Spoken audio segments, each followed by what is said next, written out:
என் மனச தொட்டதை சொல்றேன்.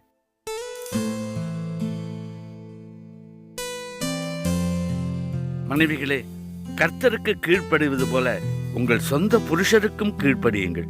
கிறிஸ்து சபைக்கு தலையாய் இருக்கிறது போல புருஷனும் மனைவிக்கு தலையாய் இருக்கிறான்.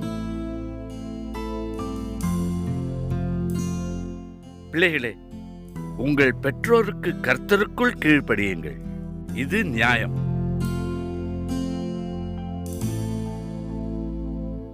இன்னொரு இடத்துல, பிதாக்களே, உங்கள் பிள்ளைகளை கோபப்படுத்தாமல் கர்த்தருக்கேற்ற சிற்றியிலும் போதனையிலும் வளர்ப்பீர்களாக அப்படின்னு சொல்லியிருக்கு.